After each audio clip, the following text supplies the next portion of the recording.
Before we start the service, the prayer chaplains and the musicians and all of us gather in the back and say a prayer so that we can get into our hearts and a good space to help lead this service. And this morning Jeff led the prayer, and it was about being playful, coming like children and being playful. And I think we feel it. I want to talk to you today about change because change is a big part of my life right now, and probably in your life too. So as a speaker, I'm always looking for a catchy title, something that will convey what I want to speak about, but also get your attention. So I thought of a lot of sayings about change, and I went on the internet, and there are hundreds of quotes about change. Just going to share a couple of them. We know so many of them here at Unity. A favorite by Wayne Dyer: if you change the way you look at things, the things you look at change. And this one from Norman Vincent Peale: change your thoughts and you change your world. And here's a funny but true one. Is my sound okay? It feels echoey to me too. Okay. A funny one from John A. Simone Sr., who I have no idea who that is, but it's a funny little thing. If you're in a bad situation, don't worry, it'll change. If you're in a good situation, don't worry, it'll change. You know, there's so many wise sayings about change, and the thing is, a lot of them contradict each other, but they still can make sense. And here's one from Heraclitus, am I saying right? Who's a Greek philosopher that lived about 500 BCE. There's nothing permanent except change. Another version goes like this: the only thing that's constant is change.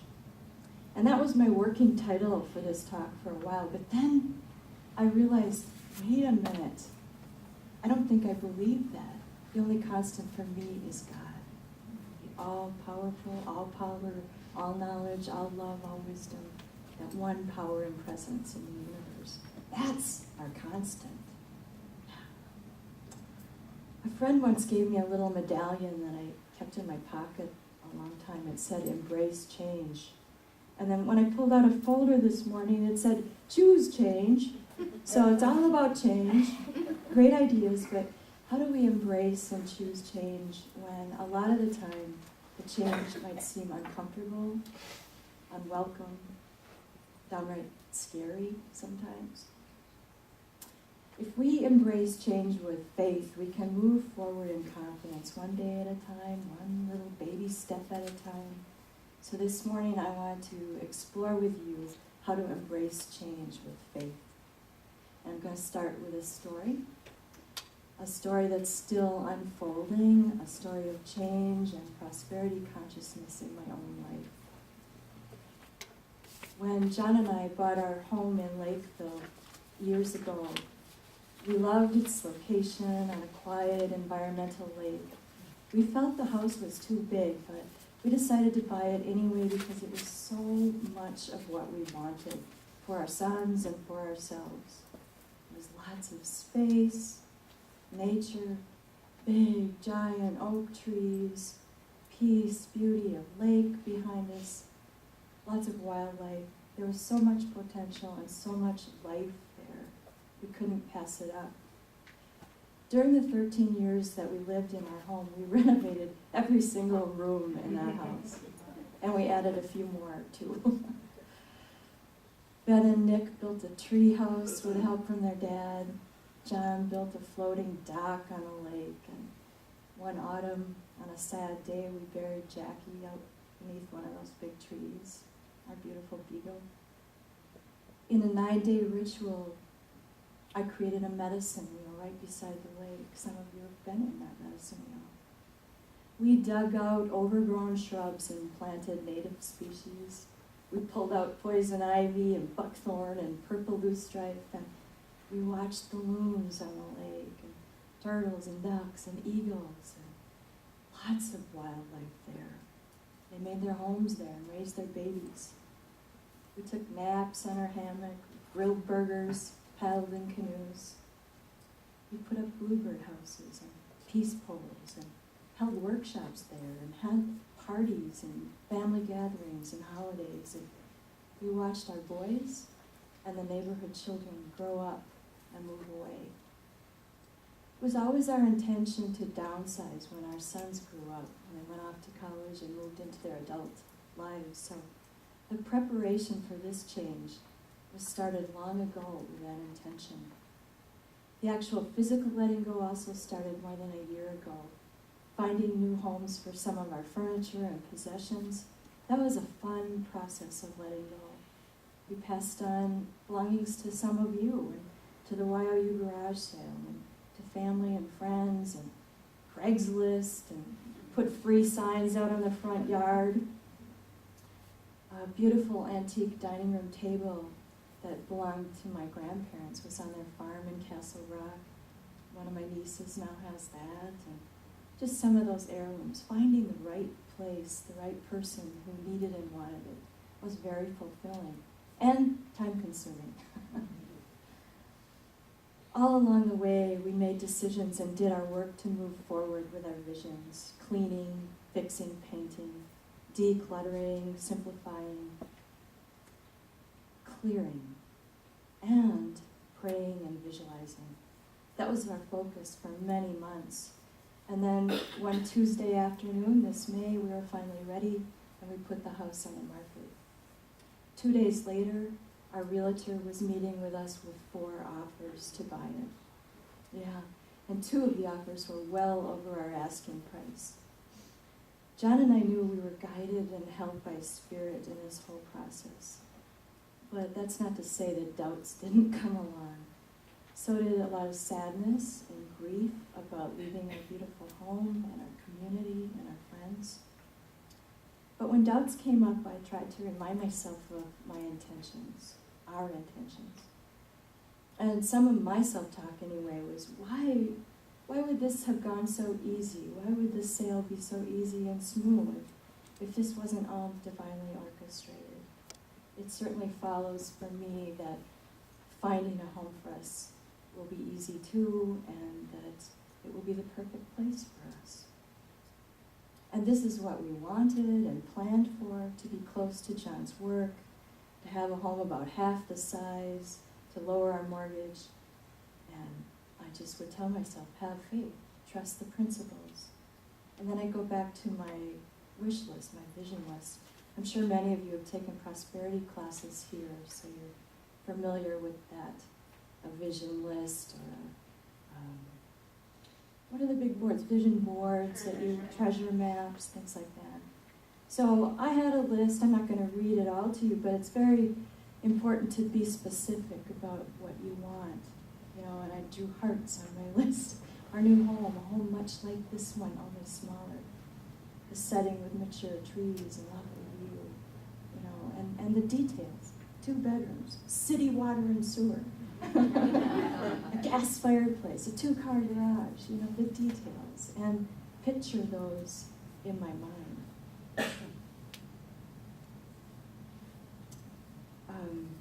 I also had criteria, which wasn't on that list, but was definitely on paper, criteria for how much money I wanted to spend on the new home and what our new mortgage would be so we could pay it off easily. And our realtor found us a great home, just a beautiful home on the Mississippi River.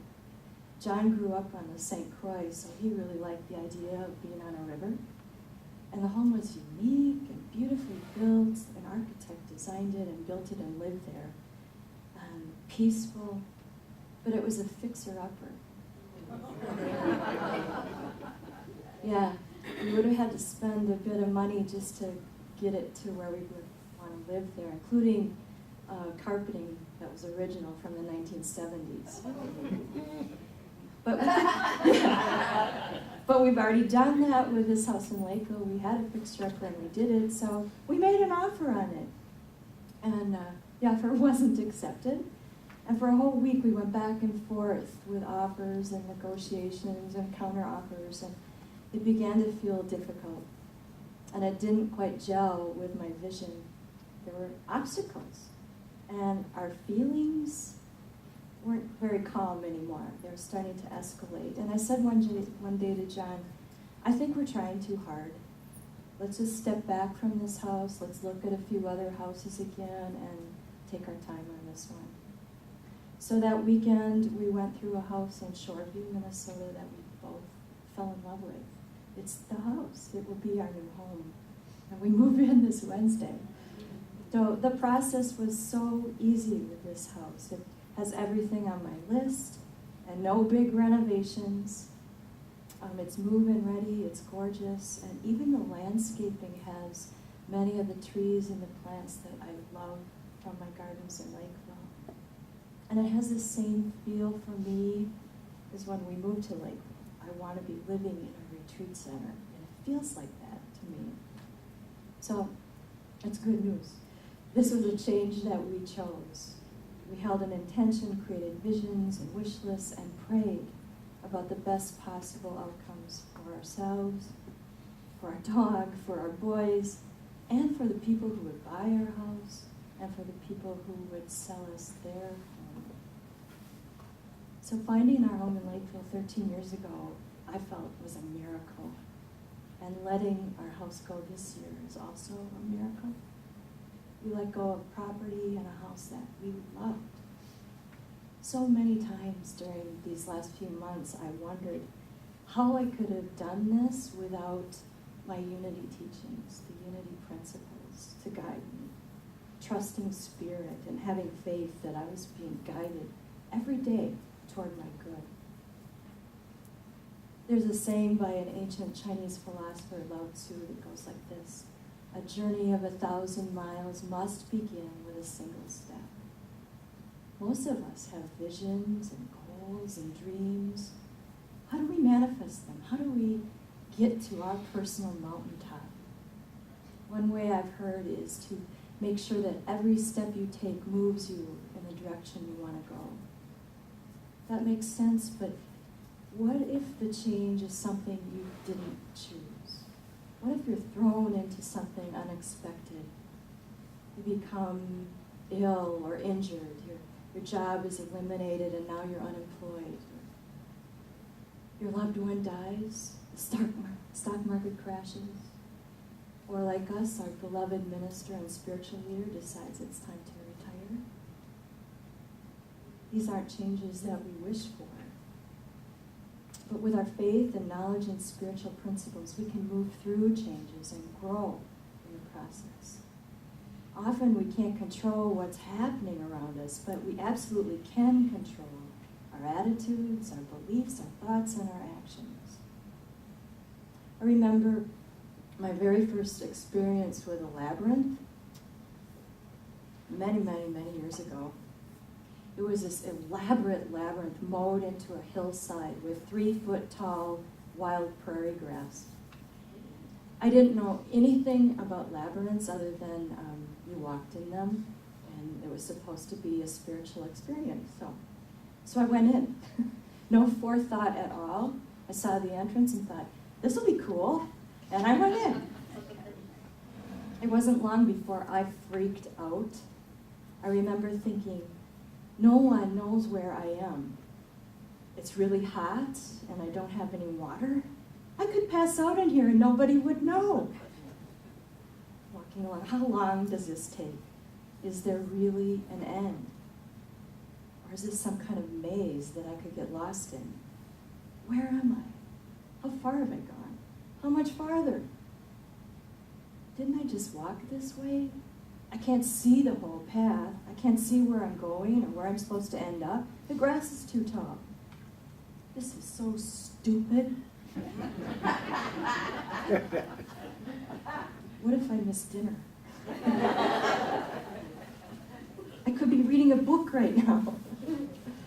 That first labyrinth was not a pleasant experience for me, but I did learn a few things. And since then, I've walked many, many labyrinths and found guidance and peace and profound wisdom. My first labyrinth experience reminds me of the Israelite slaves fleeing Egypt and then wandering in the desert. You know, they were lost. They were hungry, scared, hot, and tired, and they grumbled a lot too, I think. Joan Borasinko, many of you know her, of her, a medical scientist, licensed psychologist, and great speaker and author. In fact, some of us heard her at Unity Village a few years ago. She says there are 3 distinct changes involved in, or stages involved in change. The first stage is separation from what was. We're deprived of what is familiar to us, and that marks the beginning of a spiritual journey. She describes the second stage as surrendering to the unknown. We dwell at the threshold of new potential. There's an anthropologist who, his name is Victor Turner, calls this the time between and no longer and not yet. So no longer this and not yet that. It's an awkward, uncomfortable time and space to be in. And just like those Israelites who wandered in the desert for 40 years, you don't sprint through the desert. It takes time. And it's in the desert where we face challenges and deal with obstacles. And hopefully, in that process, we discover gifts. The gift of trusting in the divine. And really, our faith grows in that process. Borisenko says the third stage is the return. A transformation and rebirth. We die to that little self, to the fears that we held. We die to the attachments we held, and to our need to control the situation and outcomes. We discover new strengths and gifts as we align with Spirit and find our true self. Now when I've walked in labyrinths, there are times when I was walking away from the center, or even in the opposite direction of where I wanted to go. Still, I could see things differently from every location along the path. Every location offers its own vantage point, its own view, and its own wisdom. So when we're faced with any change, desired and planned for change, or the unexpected and unwanted kind, we have free will. We have choice. We can choose, as Jesus did, to live in the kingdom of heaven, to be like the children and live in joy. If you want to, you can choose that. Reverend Paul Hasselbeck is one of my favorite teachers at Unity Village, and he taught me about these 4 levels of consciousness that we can bring to any situation of change. The first one is victim. A victim resists and fears change. Change is something that's done to him, and the victim feels powerless. Then there's a victor. The victor uses his personal power to force an agenda and come out on top, and a victor wins and believes change is made because of him. There's a level of consciousness called the vessel. A vessel believes that God does the work or makes the change through her. The vessel relinquishes some of that personal responsibility and gives all the credit to God. And the final is verity. This level of consciousness, verity, verity. Verity is the state or quality of being real and true. A person at verity consciousness knows that she is the flow of life, that life happens as him. She is the I am. She is the oneness that is everywhere present. When you're in verity consciousness, you feel expansive, calm, connected, assured, peaceful, filled with unconditional love, alive, aware, and awake, an active participant in life, the I am that I am. Jesus said, the Father and I are one. To recap these 4 levels, victim, victor, vessel, and verity, to me, by me, through me, or as me, Spirit as me in the world.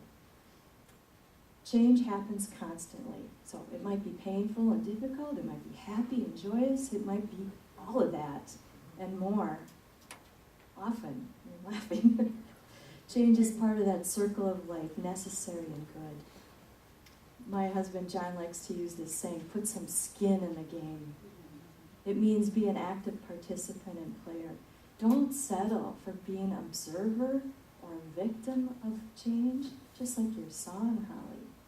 I'm present to my life. See it the way you want it. See it the way you want it. Do what's yours to do and be the change of your dreams. I'm going to close with a few more thoughts, but I'm also going to close with another Mary Oliver poem.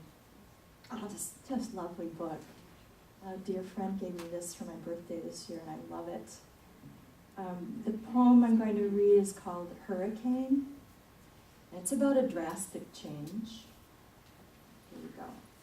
I need my glasses for this. Hurricane. It didn't behave like anything you had ever imagined.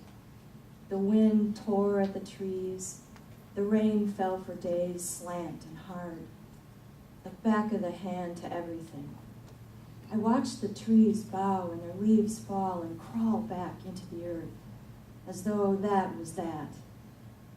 This was one hurricane I lived through. The other one was of a different sort and lasted longer. Then I felt my own leaves giving up and falling, the back of the hand to everything. But listen now to what happened to the actual trees. Toward the end of that summer day, they pushed new leaves from their stubbed limbs. It was the wrong season, yes, but they couldn't stop. They looked like telephone poles and didn't care. And after the leaves came blossoms. For some things there are no wrong seasons, which is what I dream of for me. For some things there are no wrong seasons, which is what I dream of for me. What do you dream of for you? What do you dream of for Unity of the Valley Spiritual Center? Like Oliver's poem, let's affirm that there are no wrong seasons. We know that change is an opportunity to receive new gifts and call forth new strengths. Let's meet change with faith. Remember the scripture from Hebrews saying, now faith is the assurance of things hoped for, the conviction of things not seen. We choose to place our faith in spirit. We choose to create our own visions and dreams. We have the tools. We know how the spiritual principles work. We know how to use them. And we know that with God, all things are possible. And so it is. Namaste. Namaste.